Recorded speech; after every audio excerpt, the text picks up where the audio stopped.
It has been 7 days since Hurricane Sandy tore across the East Coast, causing an estimated $50 billion in damage. One of the hardest hit communities, New York's Breezy Point, where tonight 2 of our producers returned to the ruins to thank the people who helped them get out alive. Here's ABC's Juju Chang. Basically, this is all of the remains of Irving Walk. It's crazy. 100 homes gone. It was an emotional journey back to Breezy Point, New York. The whole house is gone. To look for people they'd last seen as Sandy tore into this shore community and they were running for their lives. We knew there was going to be water and we knew there was going to be wind, but I think the last thing we thought was the fire. Jim DuBreuil and Keturah Gray were here on assignment for ABC News, the only journalists inside this gated community. It's like the apocalypse is hit. When amid 80-mile-an-hour winds and a 13-foot storm surge, a fire erupted and began jumping house to house. We still have all night long. This is a parking lot. There were all cars back here. It's all gone.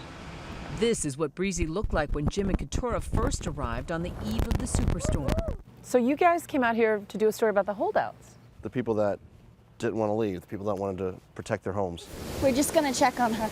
Mary LaPera introduced them to her neighbors who, in spite of an evacuation order, had decided to ride out the storm.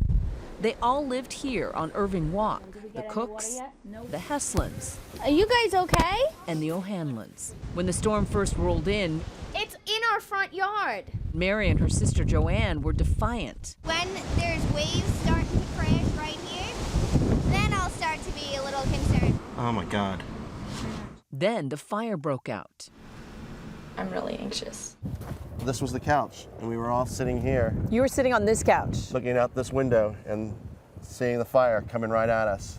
Were it not for Joe Aldenofi, they might not have made it out alive. Can I hug you? I should never have really stayed. We should have evacuated, but I'm glad I stayed and was able to help a few people.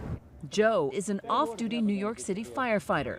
He led the group through murky, waist-deep water to his house. I was facing a fire on one side and I saw you on the other and I was like, I can do this.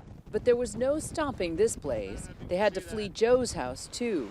All 4 of Breezy's emergency vehicles were dead in the water. The town's all-volunteer fire department was forced to evacuate people on boats. So you're pounding on doors and telling people, get out. You know, you got 2 minutes, and if you're not out in one, we're breaking the door down and we're going to pull you out. Brian Doyle is a volunteer fireman. He was on duty that night. Jim and Keturah ended up here at St. Thomas More Church. Right now, we're in a church. There's about 40 of us that are, as we speak, are about to be evacuated and taken out of here on a bus.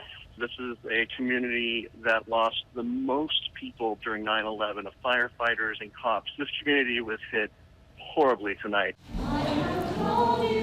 This is the first Sunday Mass since the floodwaters receded from these pews. Hurricane Sandy has given us a lot to think about, a lot to pray about.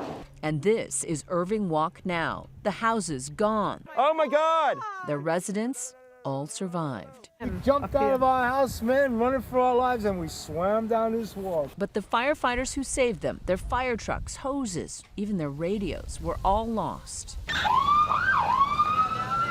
Today, they're limping out on calls. One came in while we were there, with borrowed gear on borrowed trucks. This one turned out to be a false alarm.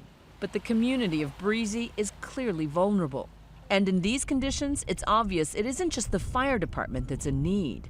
This place, and so many others like it, up and down the coast, from the Rockaways to Staten Island to the Jersey Shore, all need help to rise from the ashes. We'll get through this. We'll rebuild the Purvis house and we'll fix my house and we'll be back to having parties on the back deck. Parties on the back deck.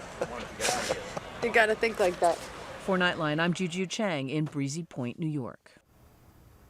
Our thanks to the people of Breezy, as well as Juju, Jim, and Keturah.